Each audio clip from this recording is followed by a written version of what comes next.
입니다. 무더운 날씨 속에도 예배의 자리를 지키고자 이렇게 달려온 우리 사랑하는 지체들이 있습니다. 하나님께서 세상을 언제나 두루 감찰하사 당신의 마음을 대변할 자들을 찾을 때 우리 사랑하는 캔코 선교의 지체들이 당신의 우리 하나님의 눈에 띌 것을 알기에 이 시간 기뻐 찬양합니다. 연약한 목소리, 지쳐있는 발걸음, 그러나 주님만이 나의 답임을 알고 찾아오는 이 시간, 주님 말씀하여 주심으로 세상이 우리를 잣대하고 세상의 것들로 인하여 요동치는 마음을 하나님 말씀 속에서 제어하고 오히려 용기를 얻고 세상을 바라보며 두려워하는 것이 아니라 하나님이 저곳에 계신다. 하나님이 나를 이곳에 부르셨다. 그 확고한 믿음이 회복되는, 그래서 주님만이 나의 왕이십니다라고 얘기할 수밖에 없는 그 은혜가 주어지는 귀한 예배가 되어질 수 있도록 하나님, 오늘도 우리 지체들에게 하나님의 거룩한 손길을 말씀을 통하여 보여 주시옵소서. 오늘도 예배드리는 우리 사랑하는 지체들을 주님께서 가슴에 꼭 안아주셔서 당신의 거룩함으로 이끌어 주실 것을 믿사오며 살아계신 예수님의 이름으로 기도합니다. 아멘. 아멘. 감사합니다. 쉽지 않으신데 이 자리 늘 지켜주셔서 고맙습니다. 오늘 우리 짧은 구절이지만 8장 15절 가지고 말씀 나누겠습니다. 저희가 저번 주에 이 누룩에 대한 이야기를 한번 설교했었습니다. 오셨던 분들은 기억하실 거고, 그때는 이제 유일한 떡에 대한 이야기를 나눴었죠. 그래서 우리의 욕망과 그리고 우리의 탐욕이 우리의 실수와 함께 드러났을 때 주님께서는 유일한 떡인, 오늘 본문에 이제 하나의 떡이라고 되어 있죠. 우리 앞 군문에 보면은 그때 이제 우리가 그런 내용으로 좀 살펴보았습니다. 그러나 저희가 저번 주는 이제 예수님에 대해서 포커스를 맞췄다면 오늘 본문은 예수님께서 하셨던 말씀에 대해서 좀 포커스를 맞추고 싶습니다. 주님께서 오늘 바리새인과 헤롯의 누룩을 주의하라 라는 얘기를 해 주셨다는 거죠. 이 얘기는 스쳐 지나갈 정도의 얘기가 아닌 것 같습니다. 우리 신앙의 중요한 전체성을 표현해주는 내용이고, 이 내용의 실체를 조금 더 이해하고 누룩이 도대체 무엇인가를 좀 알면서 우리 신앙을 점검해 볼 수 있으면 좋을 것 같습니다. 내용은 이렇게 진행됐죠. 예수님께서 바리새인들과 논쟁을 붙게 되었었습니다. 그게 이제 8장 앞에 있는 내용이죠. 바리새인들이 이제 예수님께서 이제 이방의 이제 사역을 마치고 돌아오셨죠. 7병이어의 사역까지 마무리 짓고 7병이어가 끝났을 때 여러분 설교 가운데 얘기해 드렸지만 떡이 많이 남았습니다. 그래서 예수님이 제자들로 그 떡을 챙겨라고 얘기하셨잖아요. 그래서 사역 가운데 활용을 하고 계셨습니다. 그리고 이제 바다 건너 이제 호수를 건너 찾아갔는데 다시 이제 바리새인들이 찾아와가지고 이제 협박하기 시작하죠. 하늘의 표적을 보여달라. 왜 자꾸 우리를 답답하게 만드느냐. 그래서 예수님께서 더 이상 너에게 보여줄 표적은 없다. 왜냐하면 이전에도 수없는 표적을 보여주셨습니다. 그래서 사람들이 계속 부정하는 거죠. 그러면서 또 다른 더 대단한 하늘의 표적을 보여달라 하니 예수님께서 조금 화를 내셨습니다. 그러면서 이제 제자들의 발걸음을 재촉시키죠. 더 이상 이곳에 있어는 안 되겠다. 그래서 이제 배를 타고 또 이동하는데 너무 사람이 이제 급하게 움직이다 보니까 떡을 잊어버리고 온 것 같아요. 그리고 이제 돌아갈 수 없는 거죠. 차편은 벌써 떠나버렸고. 그러니까 배 안에서 제자들이 이제 논쟁이 시작된 겁니다. 누구 잘못이냐 이거죠. 가룟 유다에게 야, 너가 재정 담당이면 그거 챙겨야지. 이런 얘기가 나왔을 것 같기도 해요. 그러니까 또 베드로에게 너 수숙제자잖아. 그러면 너가 당연히 모든 걸 체크했어야지. 어떻게 가장 중요한 떡을 놓칠 수 있냐. 그러면서 나머지 제자들 막 서로 누가 책임이니 이런 얘기들이 막 나온 것 같습니다. 그러니까 예수님께서 그 얘기를 듣고 계셨을 것 같아요. 들으시는데 뜬금없는 얘기를 던지죠. 바리새인과 헤롯의 누룩을 주의하라. 그러니까 제자들이 자기들이 하는 얘기를 듣고 예수님이 하셨다 얘기 생각했는지 모르겠지만 그러니까 순간 이제 발칵 뒤집어진 거죠. 그러면서 이 얘기가 결국 예수님도 떡 없어지니까 우리를 책망한다, 질책한다. 사람이 참 못된 게 이거죠. 죄를 지으면요, 그 죄의 책임을 자꾸 남에게 돌리려고 합니다. 제가 무서운 게 뭐냐 하면 우리 자아를 계속 잃게 만들어요. 남 탓을 많이 하게 만듭니다. 처음에 서로 탓했던 것 같아요. 뭐 본문에 그 얘기까지는 나오지 않지만, 그러다가 예수님이 딱 누룩에 대한 이야기를 던지니까 폭발해버려서 그럼 예수님은 도대체 뭘 하셨냐라는 것처럼 그런 얘기가 좀 진행된 것 같습니다. 그러니까 예수님께서 답답해 하시죠. 나는 그 떡이 그리 중요하지 않다. 왜냐하면 내가 그 떡을 만들어 줬잖아. 나는 줄 수도 있고 때로는 걷어갈 수 있는 분이야. 나 전능한 하나님이야. 너희 왜 자꾸 그런 문제 가지고 왜 자꾸 나에게 그런 식으로만 접근하니? 그거 옳지 않은 거야. 그러면서 이제 예수님 얘기하시잖아요. 내가 떡 5개와 물고기 2마리로, 떡 7개와 물고기 2마리로 5,000명을 7,000명을 먹인 지가 엊그제다. 근데 왜 자꾸 내가 하는 말을 그런 식으로 저급하게 해석을 하느냐? 그리고 이제 예수님이 이 얘기를 마무리 지으면서 제자들을 데려간단 말입니다. 그러하기 때문에 이 바리새인과 헤롯의 누룩이란 얘기는 단순히 먹고 사는 문제의 이야기가 아닌 영적인 진리에 대한 이야기가 내포되어 있다라는 겁니다. 그래서 오늘 우리는 짧은 15절이지만 이 본문의 짧은 이 구절 자체가 정말 예수님의 어떤 의도를 담고 있는지를 한번 유추해보며 찾아가 보고 싶다 이거지요. 자, 그러기 위해서는 바리새인들의 문제점으로 시작된 그 바리새인들이 요구했죠. 하늘의 표적을 보여달라는 이 요구점이 왜 예수님에게 누룩이라는 관점을 가지고 그들의 죄악을 고발하는 장면까지 갔는지를 우리가 순서적으로 좀 따라갈 필요가 있다는 겁니다. 자, 이 예수님의 이야기의 시발점은 아까도 계속 말씀드리지만 바리새인들이 공격적으로 예수님께 하늘의 표적을 보여달라는 질문으로부터 시작했습니다. 자, 그럼 질문하고 싶죠. 물어보는 게 잘못이냐는 거죠. 바리새인들이 찾아와서 예수님께 하늘의 표적을 좀 보여달라. 답답했거든요. 긴가민가 한 겁니다. 가만히 생각해보면 메시아 같아요. 근데 또 생각해보면 그렇진 않은 것 같아요. 그러니까 좀 헷갈리니까 계속적으로 표적을 연구하고 물어보기 시작하다가 끝내는 이제 더 이상 이런 표적이 아니라 눈에 가시적인 표적이 아니라 진짜 하늘이 열리고 하나님의 음성을 들려주고 너가 메시아임을 정확하게 표현할 수 있는 신성한 이적 또한 보여달라. 이런 얘기를 했단 말입니다. 자, 여기서 질문합시다. 우리가 이런 질문을 하는 게 문제가 됩니까? 신앙생활에는 질문을 하면 안 됩니까? 많은 교회들이 묻지 말고 따지지 아니하고 믿는 것이 참된 믿음이라고 착각하는 것 같습니다. 그러나 그렇진 않다는 거죠. 성경 안에서는 끊임없는 의문점과 질문을 받아들입니다. 그리고 예수님께서도 사람들의 이야기를 들어가는 과정 속에 답을 제시하시죠. 예수님은 질문받는 것을 싫어하거나 두려워하시는 분이 아니십니다. 오히려 성도들이 의문을 가지고 질문을 가지기를 원하시는 분이라 생각합니다. 실제로 성경 안에는 심각한 질문을 가지고 주님께 나온 사람들이 제법 많습니다. 그 중에 가장 대표되는 인물이 저는 세례 요한이라 생각해요. 여러분, 세례 요한이 어떤 인물입니까? 세례 요한은 처음에 예수님이 세례를 받으러 왔지 않습니까? 광야에서 40일간 금식하시고 마귀의 시험을 이기신 다음에 세례 요한 앞에 서게 됩니다. 그전에도 세례 요한을 좀 만나긴 했지만은 그때 세례 요한은 예수님을 보자마자 확신하게 얘기합니다. 뭐라고 얘기합니까? 하나님의 어린 양이다. 그리고 어떻게 그것을 확신할 수 있느냐? 그가 이전에 받았던 계시가 있었기 때문입니다. 세례를 받을 때 하늘문이 열리는, 그리고 하나님의 음성이 들리는 자가 나의 아들이다. 그래서 세례 요한은 예수 그리스도를 바라보면서 부인할 수 없는 증거를 눈으로 경험했고 그분의 흔적과 모습 안에서 모든 것을 그분을 향하여 증거하는 삶으로 나아가기 시작합니다. 세례 요한은 흔들리지 않았어요. 첫 예수님을 만났을 때. 그의 흔들리지 않는 삶은요, 모든 것은 그리스도 중심으로 돌아가야 됨을 삶으로 증거하는 삶으로 전환됩니다. 여러분, 예수님의 12제자 가운데 세례 요한의 제자가 포함되어 있는 거 아십니까? 안드레, 야고보, 요한, 베드로, 그리고 나다나엘, 그리고 바돌로메까지. 적어도 3분의 1 이상은 12명 중에 세례 요한을 추종했던 인물들입니다.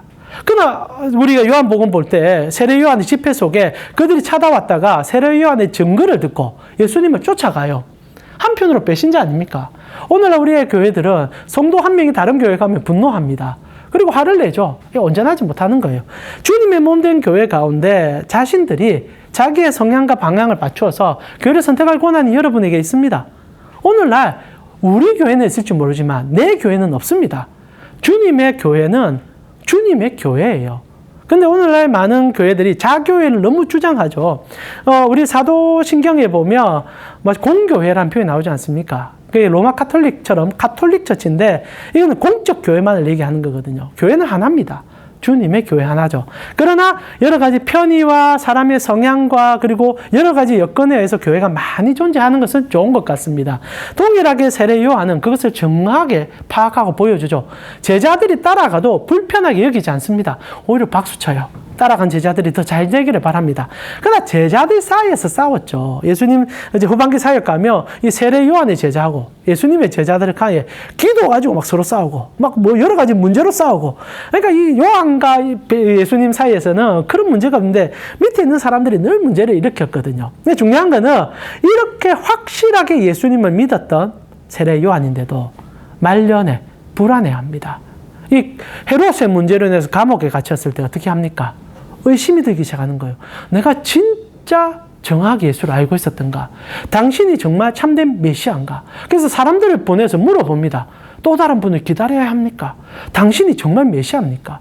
한 번도 흔들리지 않을 것 같았는데 이 요한이 물어보는 거예요. 그래서 예수님이 답을 해줍니다. 사람이 눈을 뜨고 안전병이가 일어나며 이사야의 고백되며 예레미야의 고백됐던 말씀이 성취되지 않았느냐. 그리고 예수님이 세례 요한을 칭찬해요.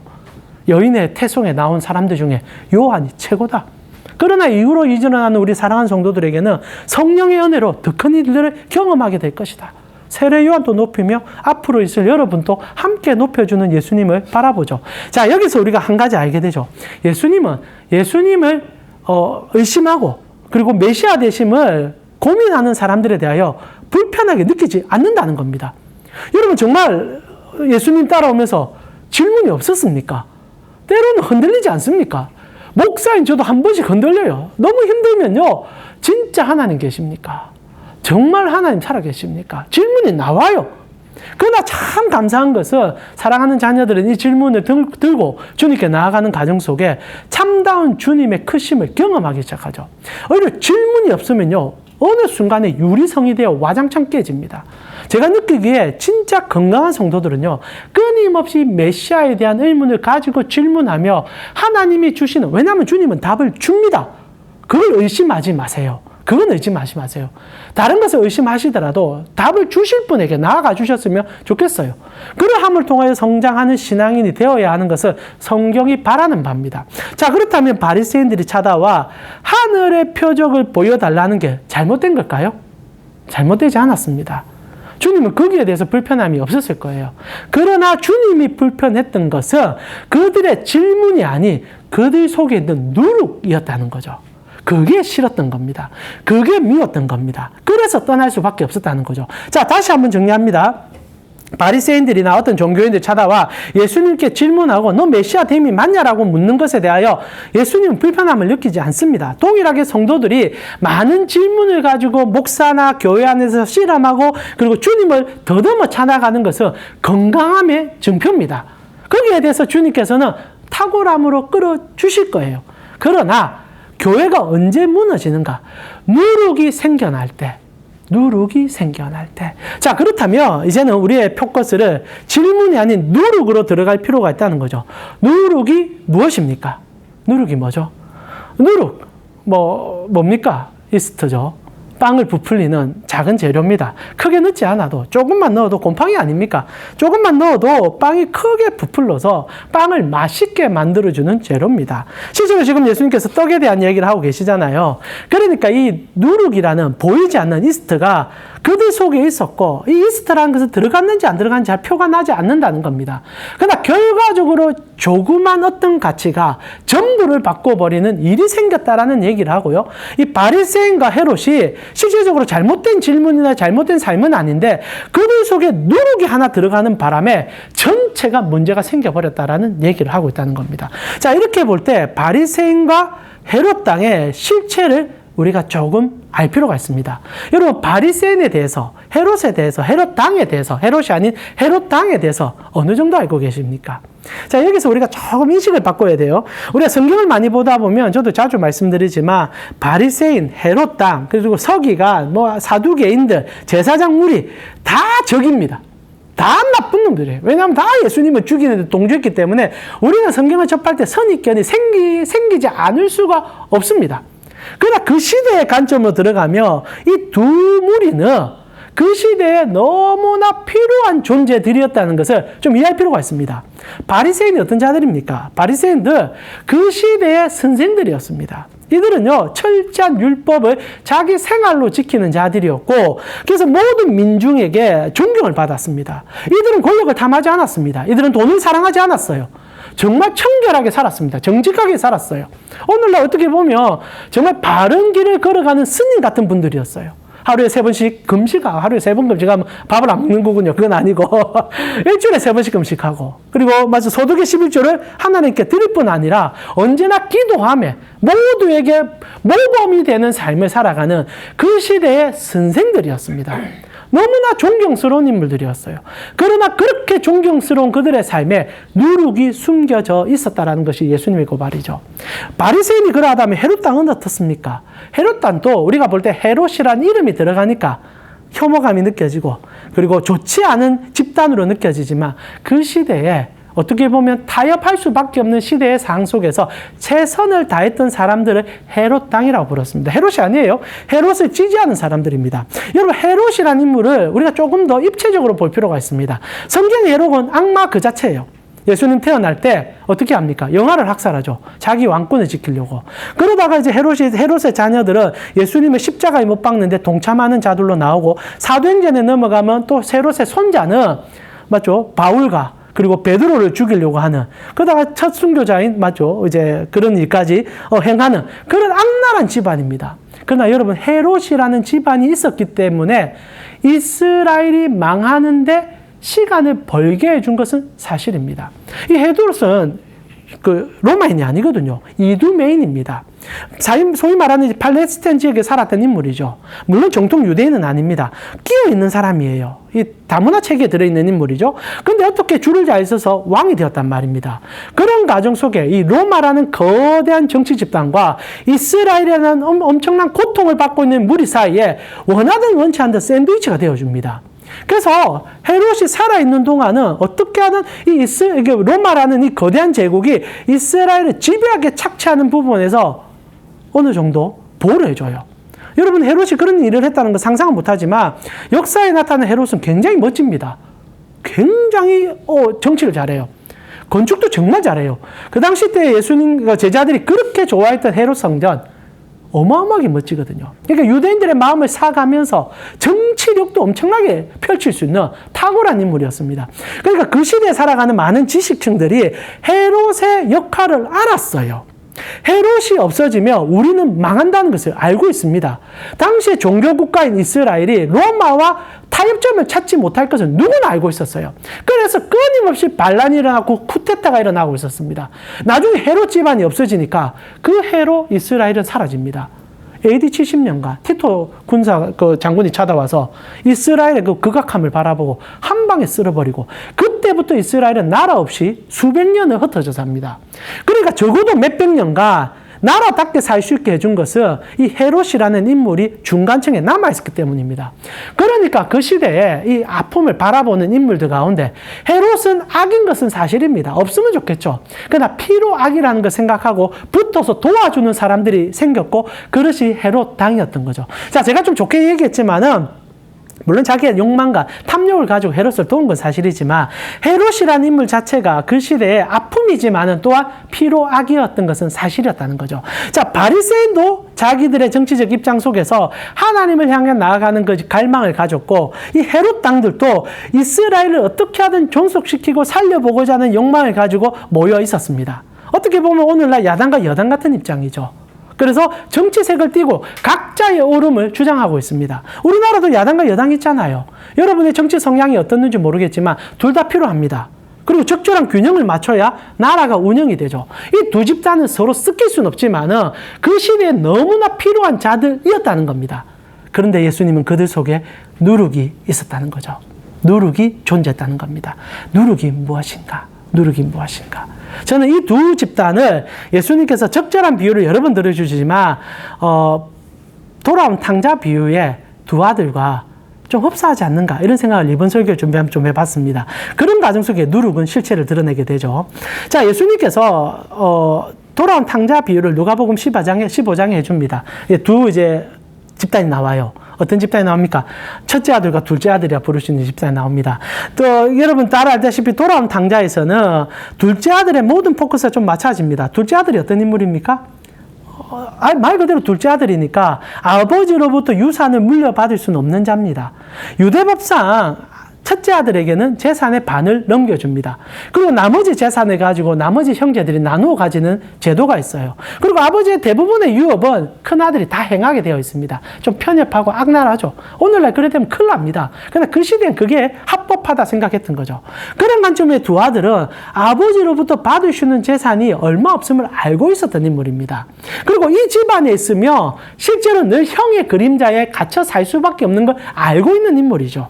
그래서 그 시대의 문화를, 그 시대의 관습을 뛰어넘어 버립니다. 아버지에게 찾아가서 미리 재산 주세요라고 얘기합니다. 그 시대의 법에 갇혀 있으면 이는 발칙한 놈이죠. 아버지가 살아 계시는데 유산을 달라는 얘기는 곧 아버지 죽으라는 얘기가 똑같고, 그 얘기는 그 시대에 사는 동네 주민에게 돌로 맞을 수밖에 없는 얘기이기도 합니다. 근데 그 아들은 도발적으로 얘기하는 거죠. 왜냐하면 실리를 취해야 되니까, 그리 해야만 하니까, 그래야 내가 사니까 달라는 겁니다. 저는 이 모습 속에서 헤롯 땅을 봅니다. 헤롯 땅은 사람들에게 욕을 들어먹었어요. 그리고 사람들에게 악한 집단이라는 얘기를 듣습니다. 그러나 그들 나름대로 의로운 분노가 있을 거예요. 왜냐하면 헤롯이 없으면 나라가 망한다. 지금 우리나라 동일하잖아요. 우리 미국 정말로 여러 가지를 억압하고 우리의 경제적인 부분에 들어옵니다. 그러나 우리는 미국이 없으면 안 된다 생각하잖아요. 그래서 친미국 성향이냐, 친미국 성향이 아니냐 가지고 언제나 정치인들이 싸우잖아요. 똑같은 거예요. 로마라는 거대한 집단을 어떻게 효율적으로 이용할 건가 생각할 때 그들은 최선을 다할 수밖에 없었습니다. 그래서 사람들의 욕을 듣더라도 실익을 찾으려고 하는 인물, 그게 둘째 아들이었던 거죠. 첫째 아들도 나옵니다. 첫째 아들은 어떤 인물입니까? 아버지 집에 존재하면서 아버지가 하는 말을 다 지켜요. 아버지가 원하는 거 다 해줍니다. 그러면서 아버지가 원하는 그 길들을 최선을 다해서 섬겨주는 아들이었죠. 바리새인 같아요. 그 시대에 그곳에서 아버지의 뜻을 이해하려고 노력하고 정직하게 살면서 최선을 다했던 인물. 그런데 예수님의 평가는 둘 다 문제가 있었다고 얘기합니다. 둘 다 사고를 치고 있다고 얘기합니다. 무엇이 사고였습니까? 둘째 아들도 첫째 아들도 마음에 아버지는 없었다는 게 문제였다는 거죠. 누룩이 무엇일까? 자, 첫 번째 아들 같은 경우에, 첫째 아들 같은 경우에 아버지 앞에서 최선을 다해줍니다. 집안에서 모든 일을 다 해요. 근데 사고가 언제 터집니까? 둘째 아들이 돌아와 아버지가 그 아들을 받아줍니다. 이게 아버지거든요. 아버지는 받아주세요. 근데 받아준 아들을 바라보면서 첫째 아들이 분노합니다. 실제로 이 탕자의 비유의 주제는요, 첫째 아들에게 있어요. 우리에게 하고 싶은 얘기거든요. 첫째 아들은 아버지 집에 있는데도 아버지의 마음을 단 한 번도 헤아린 적이 없어요. 그가 충성하고 그가 노력했던 이유는 딱 하나입니다. 언젠가 아버지의 재산이 내게 될 거니까. 아버지가 무슨 생각을 하는지, 아버지가 어떤 눈물을 흘리는지, 아버지가 무슨 마음으로 세상을 보는지 관심이 없어요. 우리의 자식들이 그렇지 않습니까? 최근에 제 딸하고 크게 싸웠거든요. 우리 딸이 요즘 교회를 잘 안 오려고 할 때가 많습니다. 그래서 제가 이제는 고3이거든요. 붙잡고 얘기를 합니다. 얘야, 아버지가 너에게 교회로 오라는 이유는 여러 가지 설명을 합니다. 신학적 설명을 하다가 딸은 그걸 이해를 못하는 거죠. 막 반발을 합니다. 그래서 어릴 때는 재밌었는데 이제 재미가 없다는 게 딸의 골자예요. 그러니까 딱 한마디를 했어요. 딸아, 때로는 네가 이 아비의 마음을 한 번이라도 생각해 줬으면 좋겠다. 넌 어떻게 너의 생각만 하고 너의 관점만 가지냐. 딱 딸이 이렇게 얘기하더라고요. 아빠, 나 이제 19이야. 나 하고 싶은 게 너무 많아. 나 정말 꿈꾸는 게 너무 많아. 근데 아빠, 왜 그걸 못하게 해? 나는 교회 일주일에 딱 간식은 막 교회라는 게 전부인데, 딸은요, 그 한마디 가지고 내 길을 막는다라는 식으로 얘기해서 제가 좀 죄송스럽지만 딸 앞에 좀 울었어요. 너무 마음이 아파서. 하나님의 마음이 그랬을 것 같아요. 첫째 아들에게 정말 충성된 모습도 보여주고 모든 것 다 해줬는데 어느 날 둘째 아들이 돌아온 순간 이 아들은요, 아버지를 염두에 둔 적이 없는 거예요. 오로지 자기가 필요하니 자기 의를 위해서 충성했던 것 뿐이죠. 둘째 아들도 똑같아요. 자기가 생각할 때 여러 가지 환경 속에서도 그걸 안 하면 자기가 살 수 없다고 생각해서 떠난 건 맞아요. 그러다 허랑방탕하게 살아서 돌아오는 과정이 있었지만 둘째 아들은 어떻게 생각합니까? 그 안에 아버지는 한 번도 없었죠. 아버지가 물려줄 것, 아버지가 생각해주고 아버지가 얻을 그것만이 자기에게 전부였다는 겁니다. 동일한 두 집단입니다. 바리새인 그리고 헤롯 땅. 그러나 그들의 형태는 문제가 없어요. 그들 속에는 누룩이 문제였던 거죠. 누룩이 뭡니까?